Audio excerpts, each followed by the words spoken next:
the lower local governments present, and the local councillors in the entire Oyam district. Mr. Speaker, sir, I thank you for giving me this opportunity to address the council and also to meet the leaders of Oyam. I have 15 points arising from what I had from morning. I've been seated, I've not been saying anything. But members of the LOC3 fraternity, the RDC, the chairman, and now from what I've heard from the councillors, have raised a number of issues which I take privilege in responding to and clarifying.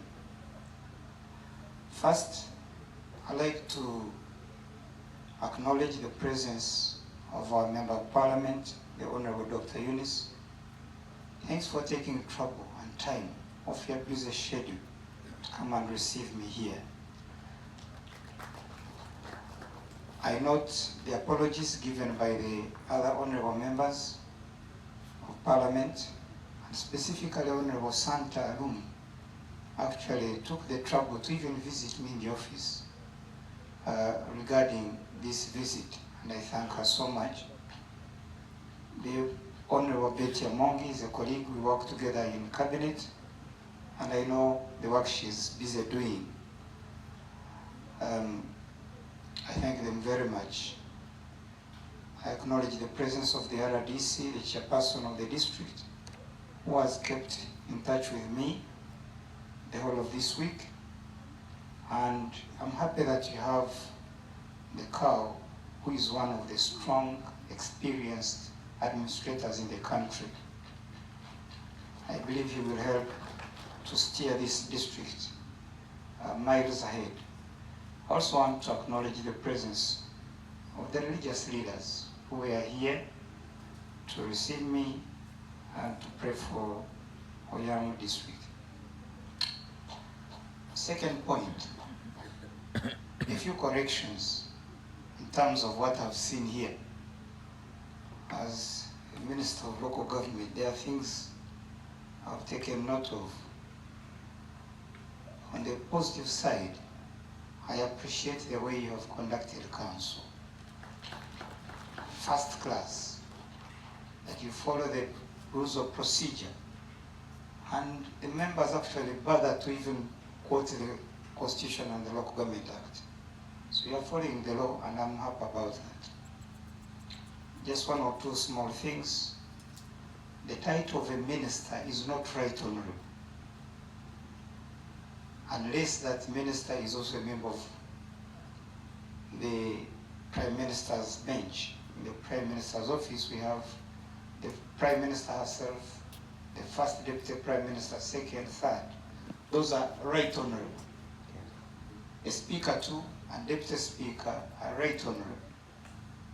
In NRM, the Secretary General is also a right honorable. But a minister like me, ordinary, just call him or her honorable minister. Also, it's good that when you debate or present issues, avoid repetition. We don't add much by saying, as the other member said, I'm here to emphasize, you have not made a point. It's always good to focus on an additional point that enhances the debate. Manage the order in council. Of course, you're doing well, but still, I could notice you need to improve on respect to the office of the Speaker. In this sitting, even when there is a minister, even when there is a Prime Minister, we all give due respect to the presiding officer. So don't wait for him to say, but I'm speaking, why are you standing up? Anytime the Speaker is speaking, you sit down. And when there is a member holding the floor, you keep quiet. You may not agree with what the member is saying, but the rules of debate require that you listen and then you respond.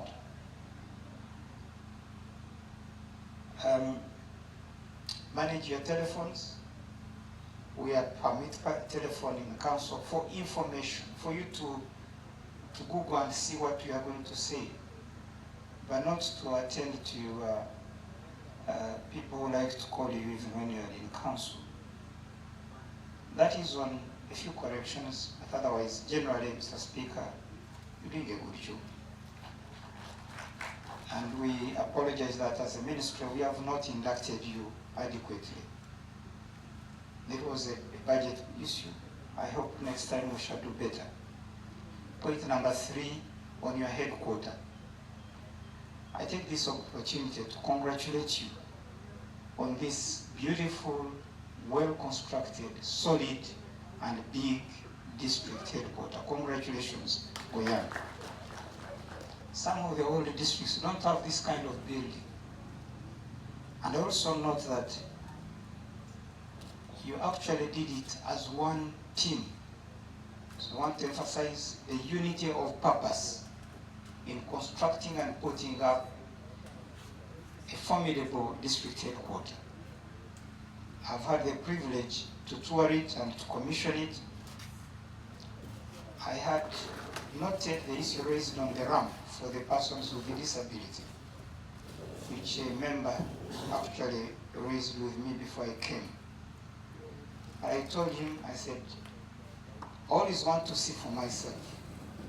So when I came, that was one point I tried to look at. And from the beginning, I could not, on both sides, the design catered for the persons with a disability. I even entered the chamber, and in the chamber inside, on either side, there is access provided for the persons with a disability. I went up to the offices. So I think unless the member has a specific area he or she wants to improve, you should give them opportunity. I think probably on the higher floors, just in case an officer going to the higher floor needs a wheelchair or something. But I think the design has tried. You've tried your best to cater for this. But I like a councillor who is very attentive to issues of the marginalized groups, the gender issues, the youth issues, the disability issues, and the elderly issues. That's why in the law we said you are free to debate in your local language. There is nothing that prevents you from using your language, or Kiswahili, or anything, so long as the minutes are in English. But that is to make sure that even those who are not articulate in English can freely debate. So congratulations on this building. I noted a possibility of improving the location of the Speaker's office so that the Speaker's office is next to the Speaker's boardroom and next to the office of the Craft Council, instead of being in the wing of the executive. You know, in local government, we emphasize separation of powers. And the chairperson is in charge of the executive, is the overall political authority in the district, but the head of the legislature is the Speaker, and it's good to be near the council chambers and the Speaker's boardroom.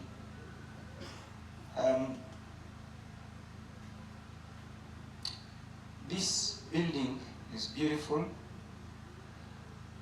The colors, the honorable members reminded me, the colors are many. Indeed, make them many. What's wrong with that? It's good. But for me, the beauty of this building is in its design.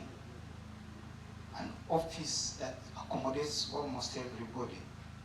So we shall use it as a model for other districts, especially in terms of the design of the district headquarters and the bills of quantities. Colleagues, it was hard for me to believe that you used 2.9 billion to put up this massive structure.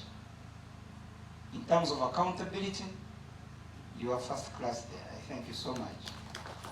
Others will put it much higher in terms of cost. So we're going to indeed encourage other districts to come and benchmark here and see what a beautiful, well-modeled building looks like. Of course, I appreciate the contractor, Bygone. Kindly stand up again with your permission, Mr. Speaker. You see his size, no doubt he has built this kind of... You're really professional, and thanks to the supervising engineer. I totally agree with you, Mr. Chairman, on the need for fencing. A district headquarters should be fenced for security, for clarity on the borders of our land, and especially the land for housing the headquarters. So we shall also look within the means we have at the ministry, see if we can support you on this. We think that it should be fenced indeed. Let me go to point number 4, corruption. Right Honorable Speaker and Honorable Members, when you asked for a new district from Lira, I've looked through your file. The main argument was taking services closer to the people. It was not sharing money and resources.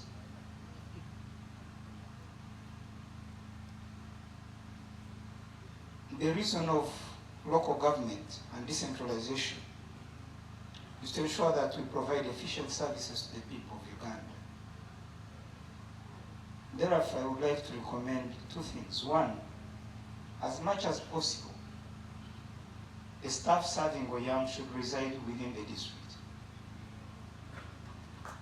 It may be inconveniencing for some people, but gladly, I started like one of you. I was a district planner and a statistician. And much as I would have wanted to stay in Kampala, I had to stay in the district, in Mukono. And I know what it means when people are looking for you in the evening and they can't access you. Over the weekend, you have to drive home.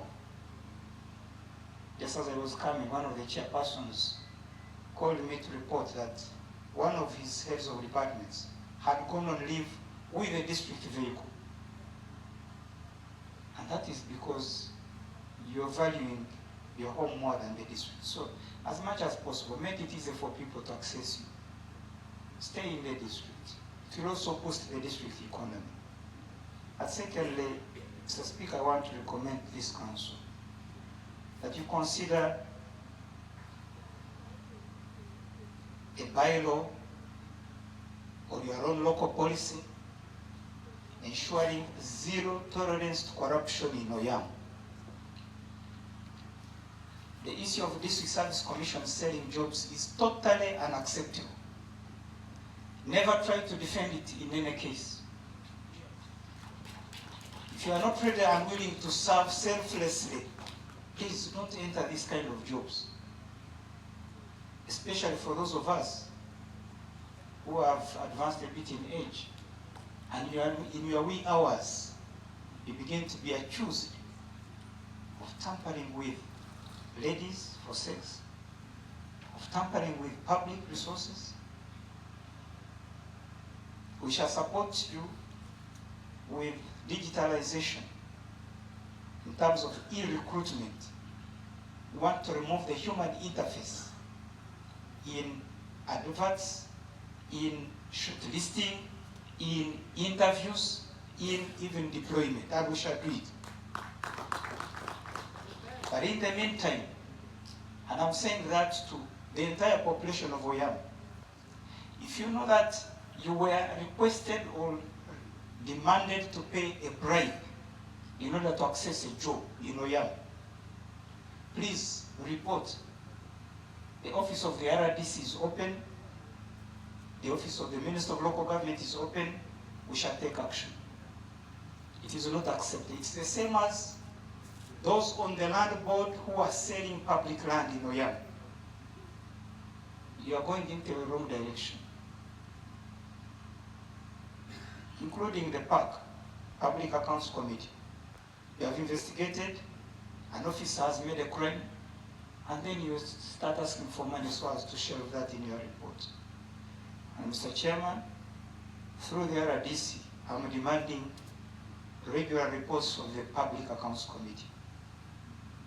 Of those I've received, I've not received a report of the Local Government Public Accounts Committee of Oyam. Therefore, as local governments, let us stand true, support His Excellency the President in the fight against corruption, provide services to the people of Oyam. You have 5 years, and 5 years go very quickly. You were sworn in May 2021, 22, 23, 24. 3 years are long gone. We are in the 4th year, and most likely some of you are already going for campaign. So you don't have a lot of time. What are you going to tell the people as you go back to the podium? To re-elect you because you did what? So let us serve the people. Right, Honorable Speaker, I've played on this point because it is the rationale of existence, the reason we exist as local government. Point number 5, the new administrative units. I'd like to thank you, Mr. Speaker, and through you to thank the district chairperson, because you have actually made submissions on their Bay district proposal. The chairpersons of LOC3 have also articulated the issues of rural, Icheme and other local governments, which are big. The issue of the large parishes. I take note of all this. We shall address them when the ban on creation of new administrative units is lifted. Under PDM, our proposal is to provide more funds to the relatively bigger parishes instead of splitting them. So, friends, hold the fire. I know I have the statistics in terms of population, in terms of land area, and that is my background. My background is not in politics. I am a statistician, and I look at figures. So I know when you say Oyam is big, I understand what you're saying. But today, I don't have the mandate to even alter the boundaries of a village. Unless and until His Excellency the President and Cabinet give me the permission to say, now you can go ahead, change this parish, put it in the other sub-county, change this sub-county, take it to the other constituency. Otherwise, for now, the situation subsists as it is. But I've taken note of your requests. Point number 6, on the local councillors' emoluments. I've been given the list, and it's what I have just before me, of the areas of your ex gratia and allowances, totaling 129.6 million shillings. Last year, we appealed to Parliament, and Parliament gave us a supplementary budget. We thought we had cleared all the outstanding areas as then. I've noted these areas, and I want to humbly request the LOC1 chairpersons don't resign because of your 10,000 per month. The work you are doing for this country is far beyond 10,000 shillings. It will be difficult for you to tell your family that you have handed over the stamp of government simply because your 10,000 has delayed. I would not agree with you. And I'm here to assure you, your areas of ex gratia and allowances and honoraria will be paid. Gladly with me is your Honourable Member of Parliament. This matter, I'll compile, and we are compiling the figures for all the districts. We're going to seek a supplementary budget so that the councillors are paid. Paying you your allowances is not a favor because it is a statutory obligation. It is like me and you, that you are a staff hired to do a job. Government must pay you. So we must pay the councillors their due, even when it is as small as it is. I know that last year we had thought we had achieved an increase in the pay of councillors, and I thank Parliament because they did agree with us. But the Budget Committee pointed out we had brought this matter a little bit late in the budget cycle. So this time we have decided, right from this week, we have launched this request. And you are going to have budget workshops soon, regional workshops. I want to encourage the members who will attend those regional workshops. Articulate these matters as much as we do at the center. And my hope is we shall see it done because I have the instruction of His Excellency the President to address the issue of emoluments of local councillors as a priority. The issue of local revenue retention is also on the agenda of government.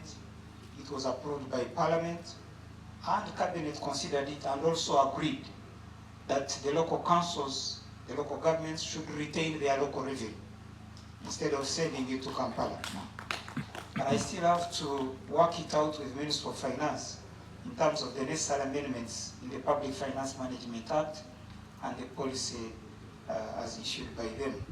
Otherwise, as far as I'm concerned, it is agreed.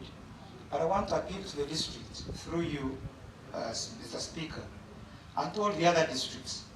Please, whether the money is retained or it is first given to Treasury and it comes back, pay the 65% of the lower local governments. Don't hold on to it. It is part of our law, it is part of our working, that each level of local government has a share in the local revenue.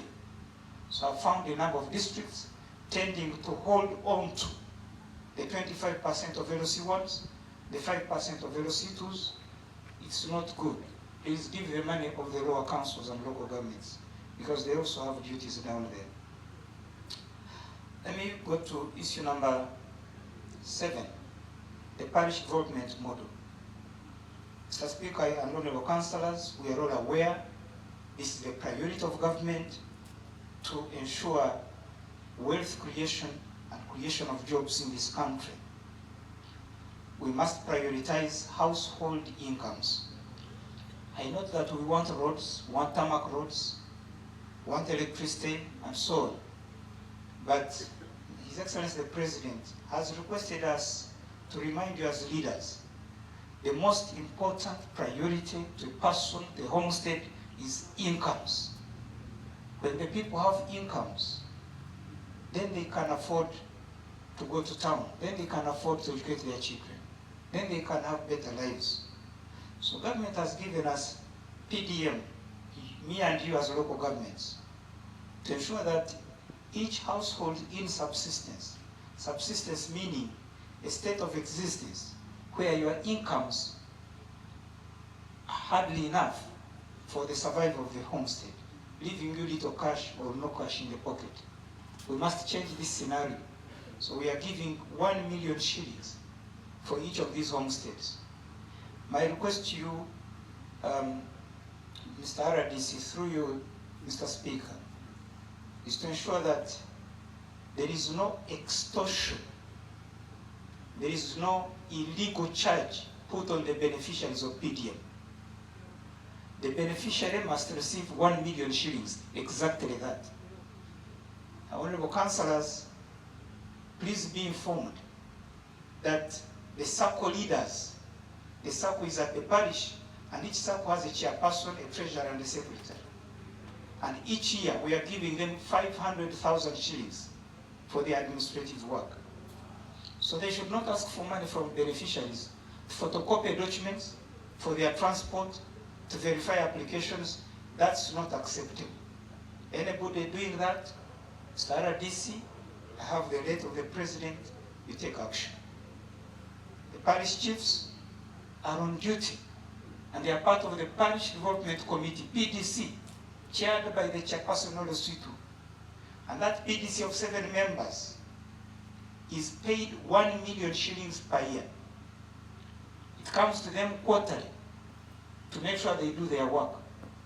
And the parish chiefs have even been given an extra 100,000 shillings per month for residing in their parishes. I don't find any justification for a parish chief, for a chairman LC2, for a member of PDC to extort money from beneficiaries. And the instruction through you, Mr. Speaker, to the COW is a parish chief of that category must be dismissed. They refund the money and we dismiss them from service. So with PDM, there is no room for extorting money from the beneficiaries. The cardinal role of leaders is not to excite the people, but to take hard measures to improve their lives, to improve the development of our country. Issue number 8, is on the roads and bridges in Oyam. I've taken note of the issues raised on the possibility of corporate social responsibility by the contractor on Liraki Kamdin Road and the need to tarmac the Loro Oyam Road. Requests for detailed presentations from the chairperson on this. I request for detailed presentation from you, Mr. Chairman, on these issues, including the possibility of tarmacking this headquarter, the town council, and improving its street lighting. Let them come as a holistic document, then I take them up with the Minister of Works and Transport, including the issue of the ferry at Atura Port. Number 9, wage bill for the new town councils and how to functionalize them. This will be addressed. I've taken note, there are not too many, but I will discuss this with the Minister of Public Service and Minister of Finance. Through you, Mr. Speaker, I need a detailed submission by the Chief Administrative Officer. Address the PSST with a copy to the Minister of Local Government and the Minister of Finance and the PS Local Government. Issue number 10, the LOC3 motorcycles. I've been surprised, and I think the chairperson is LOC3 who informed me that you got motorcycles with fake helmets and jackets. I'm going to investigate this matter. I'm going to send our technical staff to come and investigate, and we shall take action accordingly. Because the order was complete with gloves, with helmets, with jackets. Now for you to get a jacket of, road constructors, that was not fair. We shall act accordingly. Issue number 11, the proposal on sign language interpreters in local government. I thought that was exciting. I totally agree with this proposal. I will discuss it with the Minister of Gender, Labour and Social Development, who incidentally is a member of Parliament of Oyam. We must address this matter because the persons with disability does not mean actually persons who are lame. It can be somebody who has a hearing defect, and therefore we owe them this service. We must address this matter. I'll take it up at our level. Issue number 12, the issue of royalties. That the local government is entitled to royalties from UA, from energy, from minerals, from fisheries, from water and environment, from forests. Royalties, Mr. Speaker, refers to your entitlement in terms of a share of the revenues from any extractive work. That is, if you extract any materials, resources from the area, whether it's trees, water, sand, minerals, oil, wildlife, from an area, by law the local government is entitled to a share of the revenues. I've taken note. I'll take it as my obligation to follow it up with the respective ministries, departments, and agencies of government. Number 13,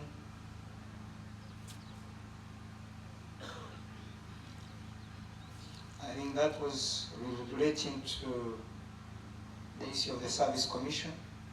I thank you for the way you've resolved the matter, as pointed out by the chairperson. Indeed, a member representing the urban councils, I noted the quotation in the Local Government Act stopped midway. Councillors are very interesting.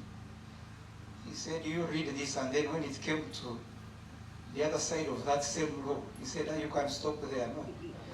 If you complete it, it tells you how the member representing the urban councils is determined.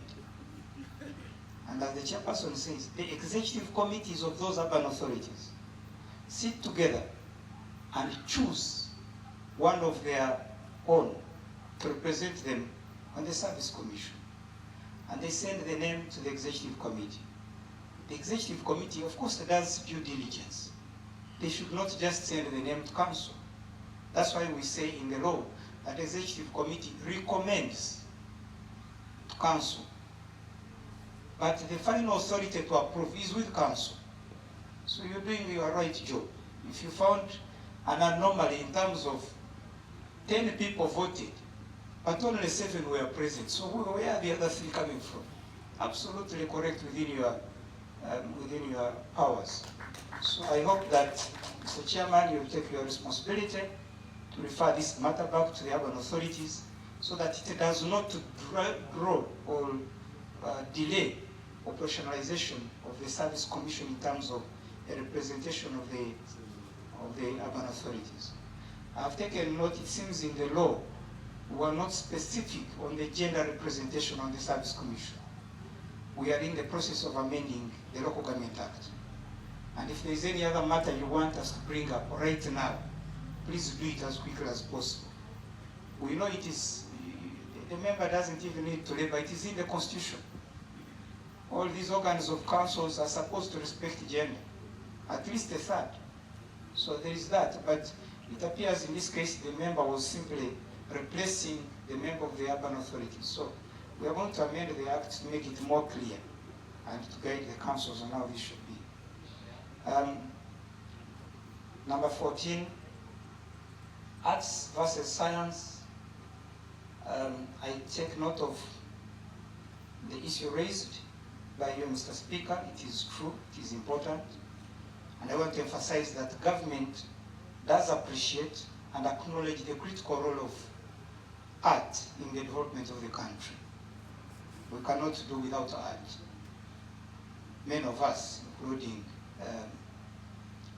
many of the leaders, do not have had training in sciences at a higher level.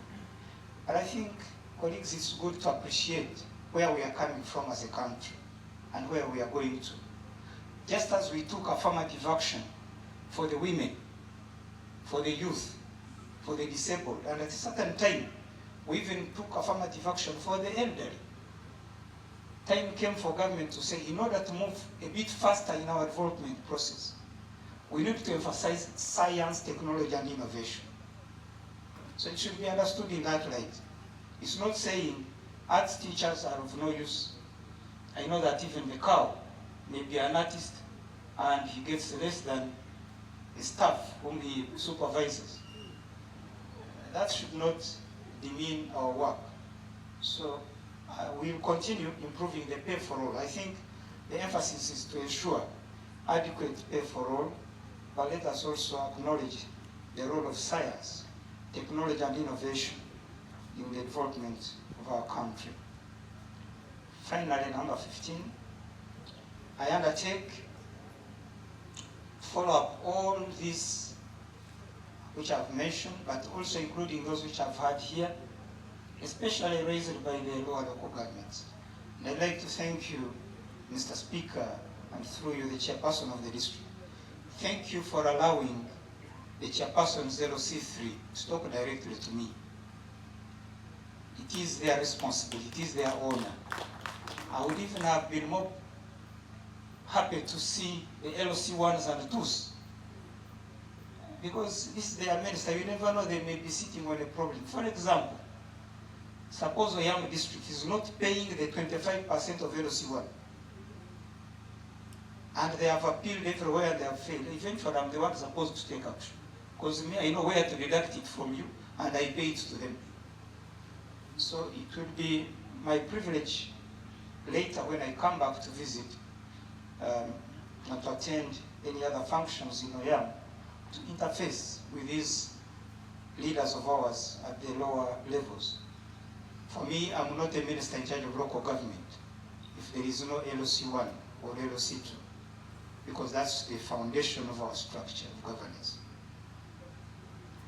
I've agreed to follow up these issues